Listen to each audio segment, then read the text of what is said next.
Yeah, right. Leaving the Beamer shop. Leaving the Beamer shop. Heading home. There's the shop.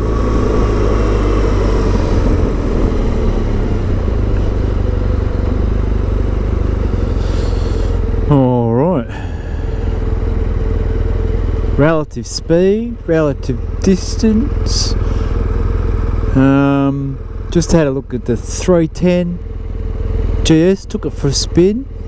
Great little piece of work, I reckon. That'd have to be the best learner bike out there, I reckon. 310 GS. Pretty nifty. Hang on. Let me put in my destination. Make sure when you buy motorcycle gloves that you get the ones with the phone touch tip, so you can operate your phone like I am while you're on the bike.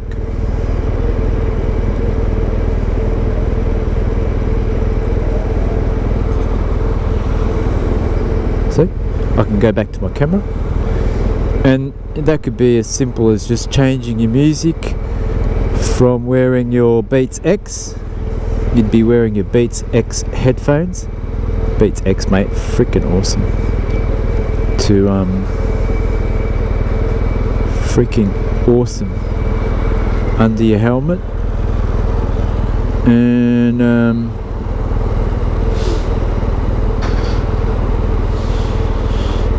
here we go. We've got new tyres on, so I'm going to take it nice and easy, and the road's wet, so let's take it nice and easy. Oh, I can feel the roll on the tyre. It's funny with the new tyres, I can feel the roll in it. You know, as you ride, you can feel the left-right roll on the fresh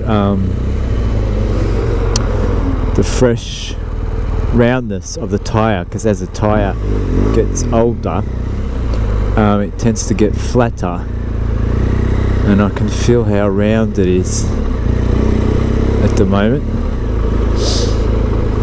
Now, learners, okay, so relative distance now and relative speed. You see how these cars are stationary.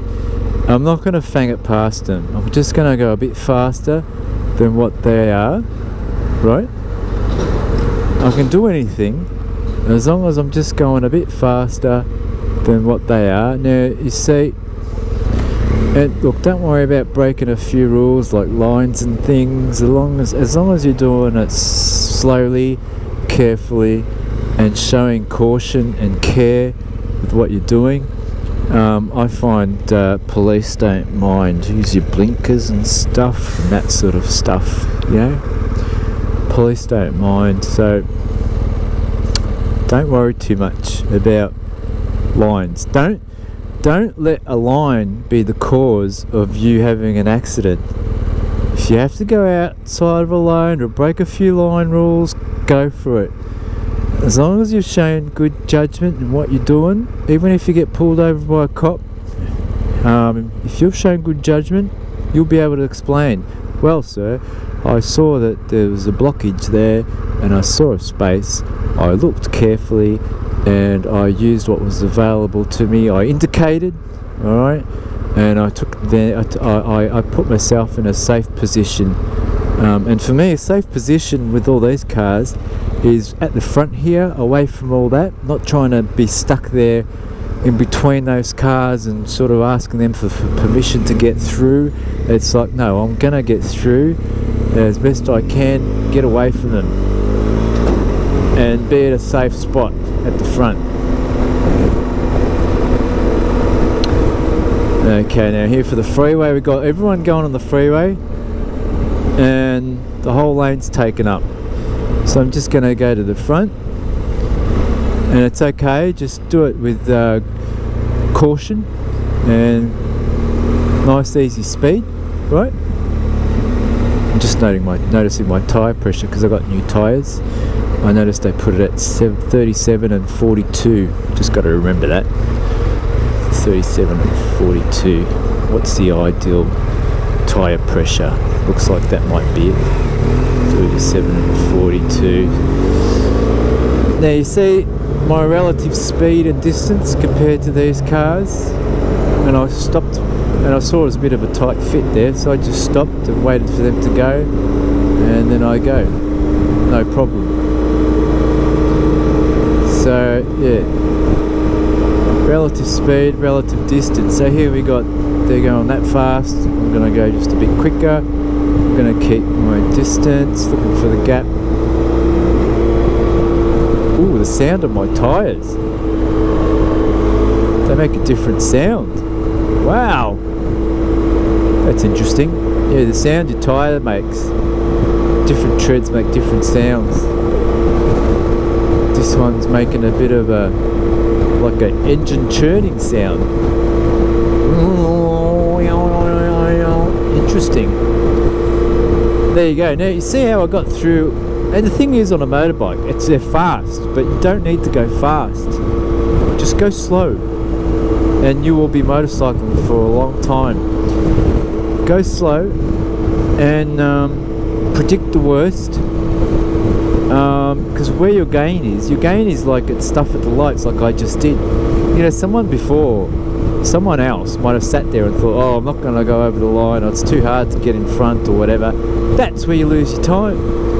And that's where it's not a big issue. Everyone's stationary, there's nothing around. That's your time to make your move nice and easy and get to the front. It's not now that you're in traffic and you try to fang your way to the front. And when you're in traffic, you need to slow down and get to the pace and rhythm of the cars around you, and maybe just go a bit quicker like this, see, just a bit faster than what they're doing between the gaps when you see a safe gap. But see, because I do it in nice little, I don't do it at a great difference of speed. When I'm going between cars like that, I don't have to use brake. I'm just using my throttle to just gently weave my way through. And then if I get to a car that I want to weave through and I can't because they're blocking me, I don't need to slam on any brakes. I just off the throttle. So you want to give yourself sort of off the throttle, on the throttle momentum. If you're going any faster than that, then off the throttle, on the throttle, off the throttle momentum, you're probably doing it too quick, and you should back off a second, you know. Oh, I just felt the tilt of the bike with these new tyres. Oh, it feels strange.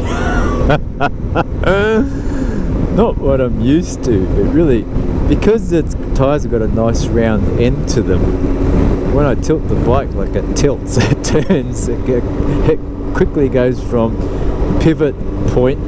You know, it's got a quick pivot point, you know, sharp pivot point, because their tyres are new. But see, look, just a bit quicker than what they're doing. Nice and easy. I haven't used any brake yet. It's just all throttle, just gauging their speed and my speed, all relative. So the fact that I haven't used brake is good, which means that I'm allowing for plenty. The fact I haven't even touched the brake by doing that, I'm allowing for plenty. So if someone were to pull, you know, swerve or pull in front of me, it doesn't matter. Off the throttle will save me, and the brake is sure to save me because I'm not using brake initially anyway. There you go. There's a view for you, and I hope that helps for some of your new considerations. Later.